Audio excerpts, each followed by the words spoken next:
ಯಾರೋ ಕಿಡ್ನಾಪ್ ಮಾಡಿ ಎತ್ತಾಕೊಂಡು ಹೋಗಿದ್ದು. ಮಡಿಕೇರಿಲಿ ಅವನ ಕಾರ್ ಆಕ್ಸಿಡೆಂಟ್ ಆಗಿ ಇವರು ಎಚ್ಚರ ಕಳ್ಕೊಂಡು ಇಷ್ಟು ದಿನ ಇಲ್ಲೇ ಉಳ್ಕೊಂಡಿದ್ದು. ನನಗೆ ಏನ್ ಅನ್ಸುತ್ತೆ ಅಂದ್ರೆ ಇವ್ರನ್ನ ಕಾಪಾಡೋಕ್ ಬಂದ ಯಾರೋ ಒಂದು ಹುಡುಗಿ ಸೀರೆನೆ ಬೆಂಕಿ ಹತ್ಕೊಂಡು ಉರಿತೇನೋ.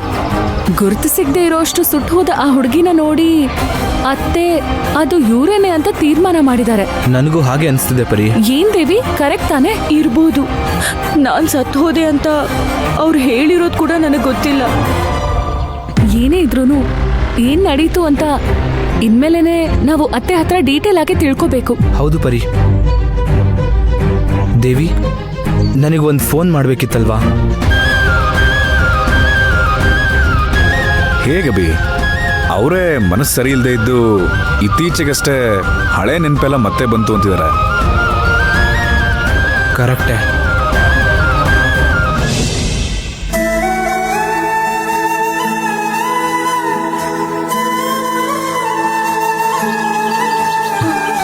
ದೇವಿ, ಆಗ ನೀನು ಬಸ್ರಿ ಆಗಿದ್ದೆ.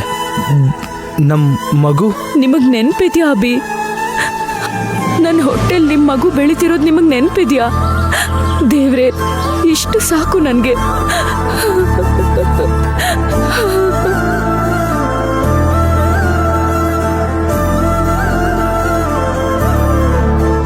ದೇವಿ, ನಮ್ಮ ಮಗು? ಹೌದು ಅಭಿ, ಮಗು, ನಮ್ಮ ಮಗು, ಅದು ಭದ್ರವಾಗಿದೆ.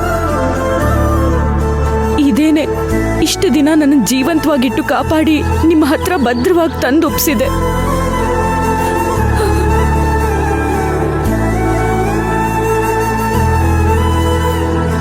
ಹೊಟ್ಟೆಲ್ ಮಗು ಇಟ್ಕೊಂಡು ಎಲ್ಲಿ ಹೋಗೋದಂತಲೇ ಗೊತ್ತಿಲ್ಲ ಅಭಿ. ಊರಿಗೆ ಹೋಗಿ ನಮ್ಮ ಅಪ್ಪ ಅಮ್ಮನ ಹತ್ರ ಏನ್ ಹೇಳೋದು ಅಂತಲೇ ಗೊತ್ತಿಲ್ಲ. ಯಾಕೆ ಇನ್ನೂ ಬದುಕಿದ್ಯಾ? ಮನೆ ಮರ್ಯಾದೆ ತೆಗಿಯೋದಕ್ಕ? ಯಾರ್ದೇ ಮಗು ಇದು? ಯಾವ ಹೊಲ್ಸ್ ದಾರಿಲಿ ಬಂತು? ಹಾಗಂತ ನಮ್ಮ ಮಗು ಮೇಲೆ ಇಲ್ಲ ಸಲ ತಪ್ಪು ಹೊರಿಸಿದ್ರೆ ನಾನು ಏನ್ ಮಾಡ್ಲಿ ಅಭಿ? ನನಗೆ ಯಾರಿದ್ದಾರೆ? ಯಾರಿಗೆ ಏನ್ ಉತ್ತರ ಕೊಡೋದು ಅಂತಲೇ ನಂಗೆ ತಿಳಿತಿಲ್ಲ ಅಭಿ.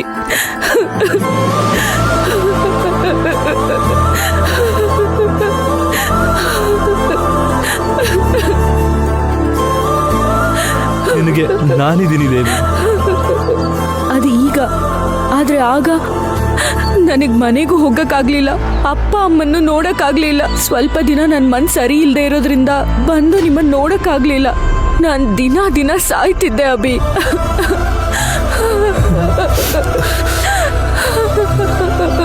ಇನ್ಮೇಲೆ ಹಾಗಾಗಲ್ಲ ದೇವಿ, ಸಾಕು.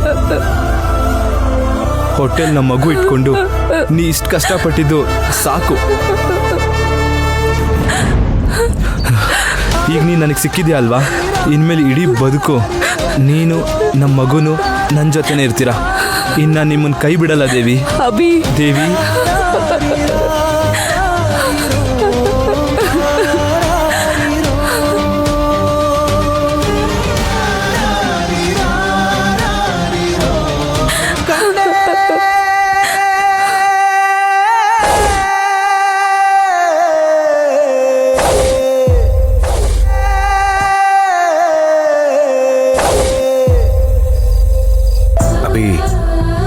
ಇಷ್ಟು ದಿನ ನೀನ್ ಪಟ್ಟ ಕಷ್ಟ, ತಿಂದ ನೋವು, ನೀನ್ ತಪ್ಪಿತಸ್ಥ ಅಂತ ನರಳಿದ್ದು ಎಲ್ಲಾನು ಒಂದೇ ಸೆಕೆಂಡಲ್ಲಿ ಸರಿ ಆಯ್ತು ನೋಡಿದ್ಯಾ?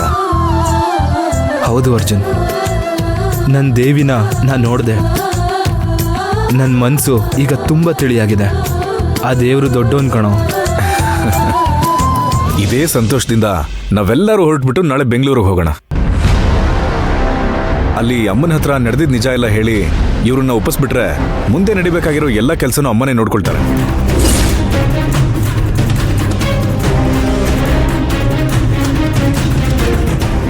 ಅರ್ಜುನ್, ಒಂದ್ ನಿಮಿಷ. ಅದು ನಾವು ಅವಸರ ಪಡೋದು ಬೇಡ. ನನಗೊಂದು ಚಿಕ್ಕ ಐಡಿಯಾ ಹೊಳಿತಿದೆ.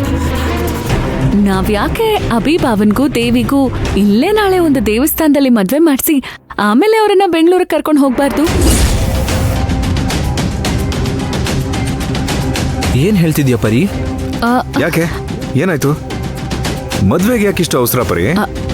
ಅಲ್ಲ, ಅತ್ತೆ ಇದನ್ನ ಹೇಗ್ ತಗೊಳ್ತಾರೋ ಅಂತ. ಊರಿಗೆ ಹೋಗಿ ನಡೆದ ಎಲ್ಲ ವಿಷಯನೂ ಅಮ್ಮ ಹತ್ರ ಹೇಳ್ಬಿಟ್ರೆ ಅವರು ತುಂಬಾ ಸಂತೋಷ ಪಡ್ತಾರೆ ಪರಿ. ಹೌದು ಪರಿ. ಈಗ ಆಗ್ಲೇ ಅಭಿಗ್ ಮದ್ವೆ ಮಾಡ್ದೇನೆ ನಮಗ್ ಮದ್ವೆ ಮಾಡಿಸಿದಕ್ಕೆ ಅಮ್ಮ ಅದೆಷ್ಟು ನೋವು ತಿಂತಾ ಇದಾರೆ ಗೊತ್ತಾ ನಿನ್ಗೆ? ನಾವು ದೇವಿನ ಕರ್ಕೊಂಡು ಊರಿಗೆ ಹೋಗೋಣ. ನಾ ಲವ್ ಮಾಡಿದ್ದು ದೇವಿನೇ ಅಂತ ಅಮ್ಮಂಗೆ ಗೊತ್ತಲ್ವಾ? ಅಮ್ಮ ಖಂಡಿತ ನಮ್ಮ ಮದ್ವೆಗೆ ಒಪ್ಕೊಳ್ತಾರೆ. ಹೌದು. ಅಲ್ಲ, ನಾನು ಹೇಳಿದ್ದಕ್ಕೆ ಒಂದು ಕಾರಣ ಇದೆ. ನಾನು ಹೇಳೋದನ್ನ ಸ್ವಲ್ಪ ಯೋಚನೆ ಮಾಡಿ. ಅಲ್ಲ, ಹೇಗೆ ಪರಿ? ನಮ್ ಮದ್ವೆ ಎಷ್ಟು ಗ್ರ್ಯಾಂಡ್ ಆಗಿ ನಡೀತು, ಅಭಿ ಮದ್ವೆ ಕೂಡ ಹಾಗೆ ಗ್ರ್ಯಾಂಡ್ ಆಗಿ ನಡೆಯೋದು ಬೇಡವಾ? ಊರಿಗೆ ಹೋಗಿ ಅಮ್ಮನ್ ಮುಂದಾಳತ್ವದಲ್ಲೇ ಈ ಮದ್ವೆ ಮಾಡಿಸೋದು ಸರಿಯಾದ ಐಡಿಯಾ. ಪರಿ, ಪ್ಲೀಸ್ ಹೇಳೋದು ಸ್ವಲ್ಪ ಕೇಳು.